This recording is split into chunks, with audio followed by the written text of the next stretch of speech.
Alright, so here's our plan for Mythic Dreamrift. Down here is Chimaerus. On the left hand side of the room we have group 1, which are the odd groups of the raid. On the right hand side we have group 2, which is the even groups of the raid. Players stand on their side of the room. We have an imaginary center line that cuts the room in half. Players on the even side do not cross to the odd side, and players on the odd side do not cross to the even side. You stay on your side of the room the entire time. There's two marks in the center of the room. One is for DPS players to go to and be saved later in the raid, and another is for the healers to go to be saved. The first thing that's going to happen is Chimaerus is going to cast Aldun Upheaval, which is a big soak, and the players on the odd group side are going to be required to run into and get inside that soak. As that soak smashes the ground from Chimaerus, all the players will get launched up into the air. As you're just being launched up, you can click on a lock gate, boost yourself through, and end up over here without having to go through the whole knock-up process. It'll save you a little bit of time and increase the DPS uptime you have on the ads. Speaking of ads, there'll be three types of ads that spawn on the Underrealm side of the room. All of these players will now be phased away from the Overrealm players. So the players on this side of the room and the players on this side of the room are separate to one another. All players need to remain at least 8 yards apart for the entire raid if you're in the Under or Over realm to avoid killing each other. This is why we have this imaginary line that keeps one half of the raid on one side and one half of the raid on the other side. In this section here, we have three types of ads. We've got the Swarming Shades, which are the smaller ones. We've got the Colossal Horror, which is the one big ad with a lot of health. And we've got Haunting Essences, usually 2 of them. Those Haunting Essences are the ones that we need to be looking out for the most. As we've gone through the lock gate, every player that was in the group 1 odd side is sprinting with the tank all the way up, following the line to the X at the top of the room and trying to tank as far away from Chimaerus as possible. While that is happening, these two ads need to be watched out for, because they will cast Fearsome Cry, and if it's not interrupted, it'll fear the whole raid and will wipe. So how do we stop that happening? We make sure we use DKs if we can to grip in the far ad, pull it all the way up into the raid, and we use the ranged interrupts to interrupt this one and try and pull it in as well. You can stun them as well to interrupt that cast, but those casts go quickly and they must be interrupted. While that is all going on, Rift Madness will cast on 2 separate players. So one player will be a healer, one player will be a DPS player. The players in the Underrealm side will be required to run and stand themselves on the DPS mark or on the healing mark, depending if they're DPS or a healer. While this is happening, these guys need to keep being interrupted until they're dead. On the other side of the room, which is the Overrealm side, we're going to have one assigned DPS player, usually a ranged, quick-moving class, and a healer as well, who are going to run and stand on top of those 2 players from the Underrealm side to save them from imminent death. Once they are saved, there'll be a swap that happens. So the players here, this guy and this guy, were originally over here on the Overrealm side. They will go into the Underrealm side when they save those players. The players that were in the Underrealm side will be swapped into the Overrealm side once that happens. So you're going to end up basically with 2 players that were in the Overrealm heading to the Underrealm, and you're going to have 2 players that were in the Underrealm heading from the Underrealm into the Overrealm.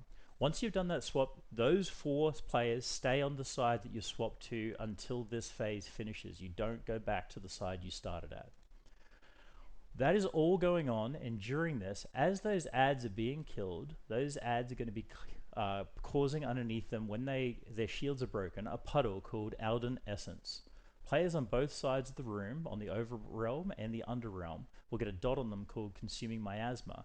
They need to run that to cover part of the Aldun Essence circles that are left behind, and then be dispelled while they're standing on them to clear these puddles. So players that are in the Underrealm side can only dispel the players on the Underrealm side. Players on the Overrealm can only dispel players that are on the Overrealm.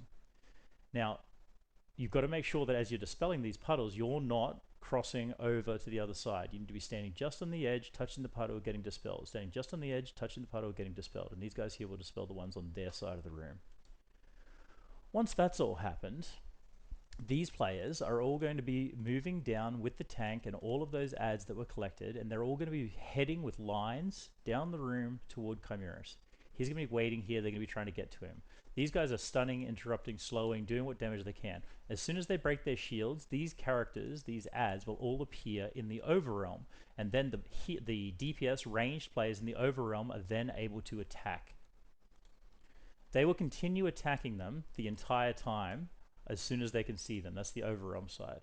Now, as they move down from the top of the room and you reach star, approximately here, once the adds get past star, that is the time at which the melee players that have been sitting on Chimaerus fighting the whole time will then turn, run up, and begin interrupting, stunning, damaging, whatever they can, these adds that have appeared.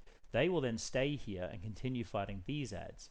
While that's happening, these other melee players that were over here and have been fighting all the way down to here will run down and they will begin fighting Chimaerus. Now, that's indicated in the next slide as well. So that's the players there. Now, everyone would then come into the overrealm. So everyone now can mix and match again. No one's in danger of hurting each other if they walk over the top of each other, but you do need to remember the side that you are on. The boss will be here.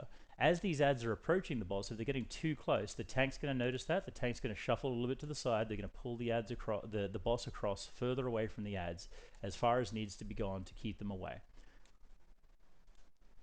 Now, Chimaerus will start casting Consume. When he starts casting Consume, which is a 10-second cast, all of the adds must be killed before the cast finishes. If they're not killed by the time he finishes, he gets an enrage and the raid will wipe.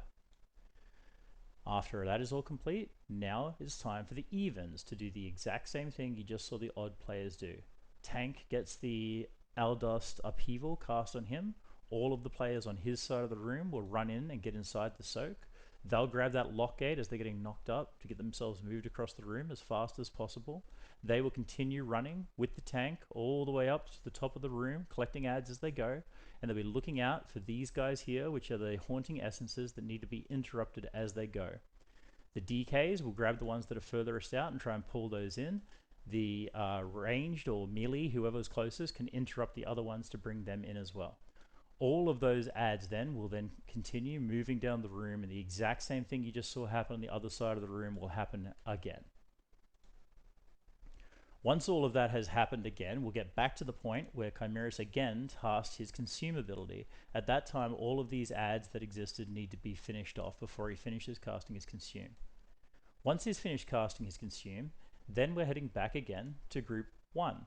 This time slightly different though. Group 1, when this is cast, are going to move themselves inside the soak. Once they get inside that soak, we're going to be starting the intermission phase, which is where Chimaerus is flying around the room. He can be baited for his first flight. So what we do is we take Group 1 and we get Group 1 to run to the front of the room, like so.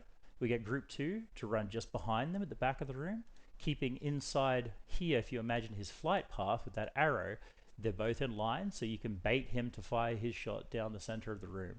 Once he fires his shot down the center of the room, he's going to be covering it in puddles. And inside all of those puddles will be a pile of adds that start to spawn.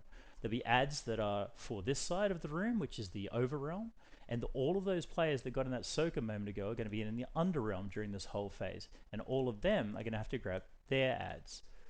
So once we've collected all the adds from both sides and pulled them to appropriate sides, remember, in here is Haunting Essences who are casting Fearsome Cry, and they need to be interrupted with those casts and brought into the group, or we're going to have a fear that goes off that likely wipes the entire raid. And during this time, we will also have, as the adds are killed, puddles that are being spawned under them, which are called Aldust Essence puddles, and they can again be dispelled by players with the Consume Miasma who are standing on the edge of them, and the players on their sides are dispelling. Again, the Underrealm side dispels the Underrealm, the Overrealm side dispels the Overrealm. Now, in the picture I've got here, I am showing that the Chimaerus has decided that he is going to attack the Overrealm side first. He could just as easily decide that he's going to attack this side of the room instead, but we'll go with this one first. So he does the same thing. He fires his shot through that side of the room.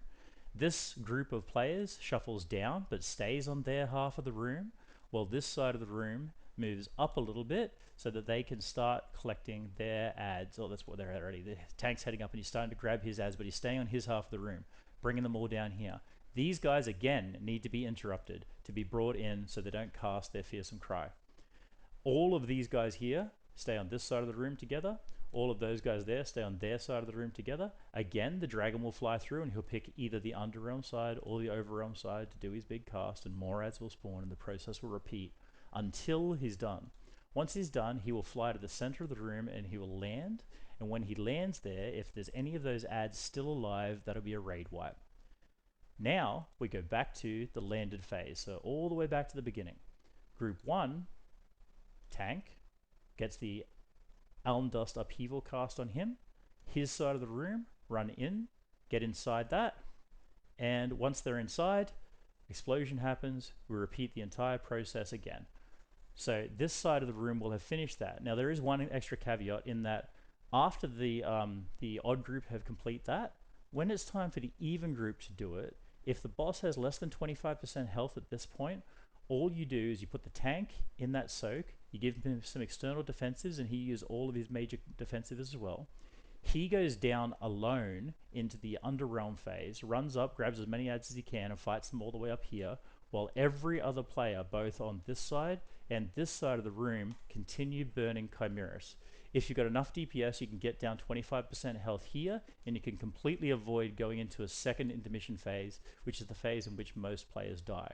Get all that done, boss is dead, free loot, congratulations.